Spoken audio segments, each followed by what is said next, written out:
Zombie Lake is a 1981 horror film from director Jean Rollin under the pseudonym J.A. Laser. The movie opens with a girl walking through the woods. Those butt-cheek pants make me think there's gonna be a nude scene soon.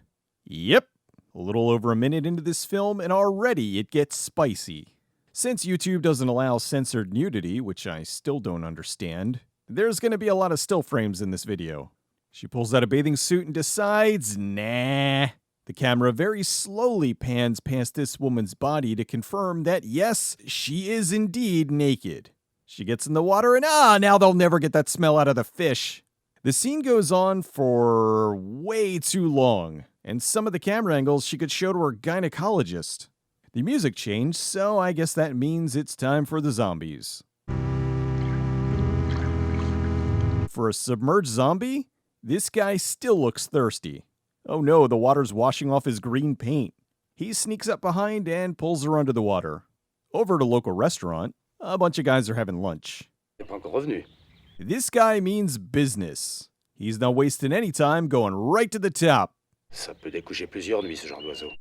Forget it. She probably just hooked up with some random dude. The next day, the guy keeps his word and goes to see the mayor. He went to the lake and found her clothes. The mayor's afraid the Transformers may be involved. Mais j'ai bien peur qu'il s'agisse de quelque chose de plus grave qu'une simple noyade. Back at the lake, the zombie is tired of waiting for skinny dippers. He gets out of the water and we see he's not just a zombie, but a Nazi zombie.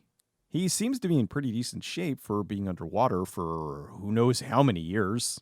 Wouldn't the fish have eaten him?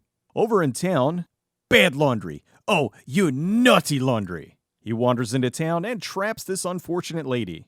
He gives her a good bite and he's got painted duct tape on his face. Okay, so he's eating, and how long does this go on for?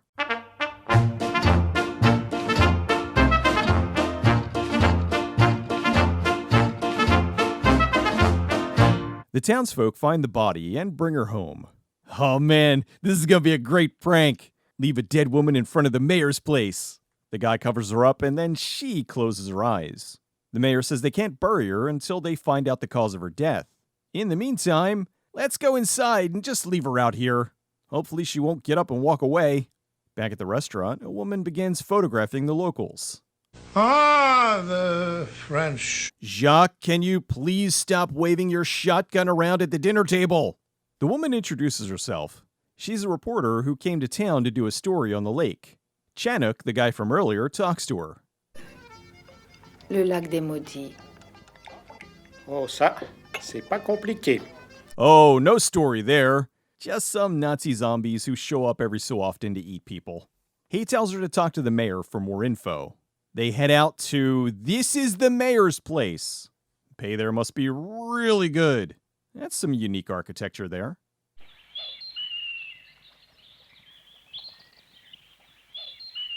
She goes in to talk to him. Then a light goes out. They go over to his office to chat. Mais qu'est-ce qui vous a donné l'idée de vous intéresser? Oh, I don't know. Maybe because it's called the Lake of the Damned? What is this fascination with the Forbidden Lake of Mystery? He then tells her a story that happened 10 years ago during World War II. A bunch of Nazis get napalmed. A woman can't handle what's going on, so she stands around crying. This guy sees her and, hey, he's the one who was just set on fire. Anyway, he runs over to protect her, and in the process, he gets hit by shrapnel. Risquer sa vie pour une étrangère. What an idiot. Well, let's throw him in the trash, guys. It turns out it was merely a flesh wound, and he'll be okay. After he's all healed up, the woman invites him over to the barn for a good thanking. It's a literal roll in the hay. This sex scene goes on for so long, I think they filmed it in real time. An hour later, they're done, and she gives him her necklace to remember her by while he goes off to war. Sometime later, war. The soldiers stop in town.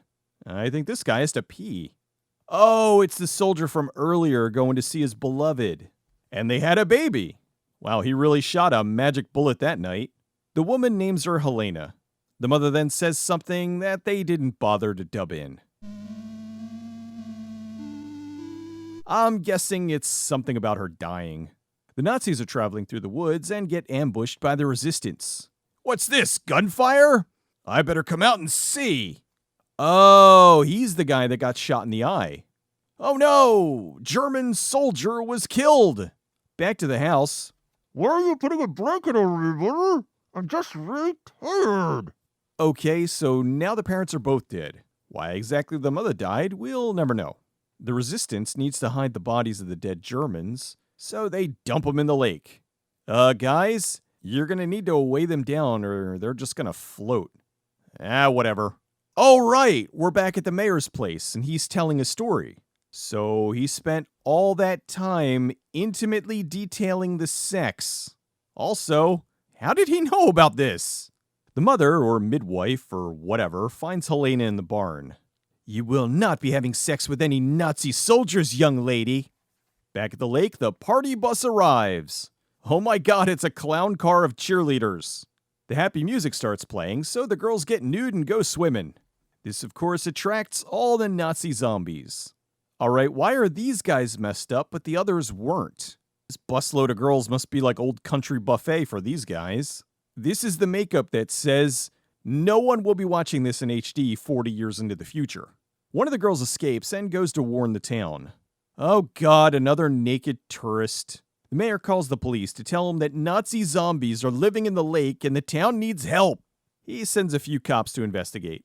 The hero Nazi remembers something from when he was alive. He goes to see his daughter. A green dead zombie walks into her room and she doesn't even scream. He opens his shirt to show he's got her mother's necklace.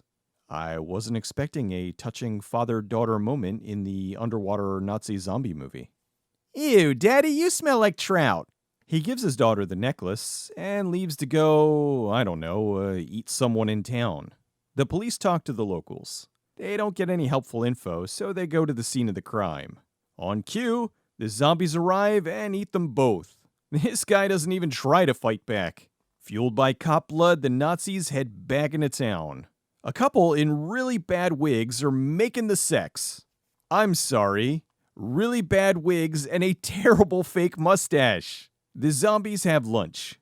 They head further into town and make it to the bar.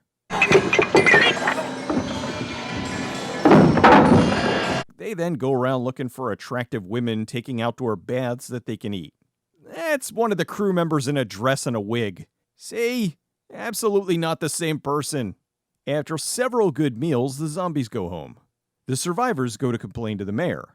He agrees they need to kill them for good. The zombies come back to town and get filled full of lead. Headshots, people! Headshots! It doesn't matter, it seems this version of zombies is impervious to bullets. Zombie Dad goes to visit his daughter, while the rest of the team cause havoc in town. They go for a nice leisurely stroll. The bad zombies want to kill the girl, but Zombie Dad protects her. She then runs home. The mayor tells the reporter the town is to blame for the zombies. They at least try to explain why they have to stay in the lake. He says the only thing that can stop them is the apocalypse. She has a suggestion on how to stop them. Pensez-vous? Una palma. No one thought to burn them until now. He goes to see if the girl will help them trap the zombies. She says she'll do it as long as they don't hurt her father. He convinces her to do it, so he'll finally be at peace, and she agrees. The next day... Fuyez, les zombies arrivent! Il n'en est pas question, allez vous cacher, moi je reste. That's the same cat sound from Stardew Valley. The reporter just has to get pictures for her story. Hope it was worth it! In a truly touching scene, Helena feeds her dad some fresh blood. They then lure the rest of the zombies in so the locals can light it up. Ah, they brought ye old flamethrower along. They blast them all standing in a group, but it only burns this obvious dummy leaning against a wall. Somebody had Taco Bell. That flamethrower didn't seem to do much damage. They're only partially on fire. Okay, now they're completely on fire. They burn the barn to the ground and Helena is traumatized for life. Fin. Zombie Lake was a joint French-Spanish production from Eurocine and JE Films. The success of 1978's Dawn of the Dead sparked the, you guessed it, zombiesploitation genre. Although this one was also a mixture of Nazi-sploitation and sexploitation, to make it what was called one of the most bizarre films in the Living Dead craze of the early 80s.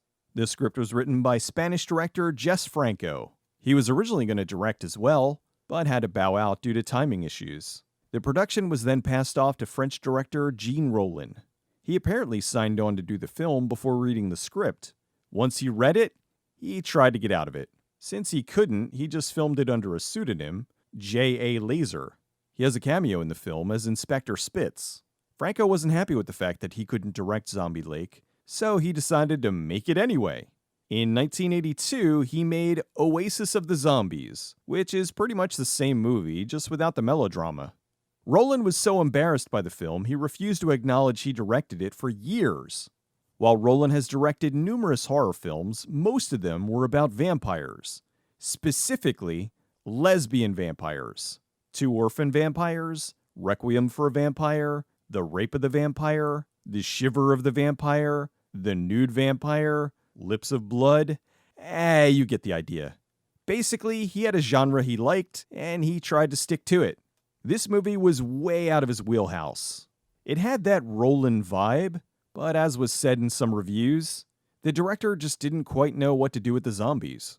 Rollin's best movies were the ones with a fantastic otherworldly feel to them, like Fascination. This one, even though I enjoyed it, goes from nude scene, to zombie scene, to sex scene, to fiend.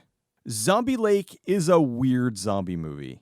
You go in expecting Nazi zombies, and leave with the tragic tale of love during wartime with nude soccer girls. The zombie makeup was bad, although Pierre, the German soldier, had an amazing visual look to him. He was giving it his all in this silly Nazi zombie movie. The Redemption Blu-ray cover really oversells the film, but if you're familiar with the director's filmography, you know where to put your expectations. There will be blood, nudity, Gothic architecture, nudity, and possibly lesbian vampires.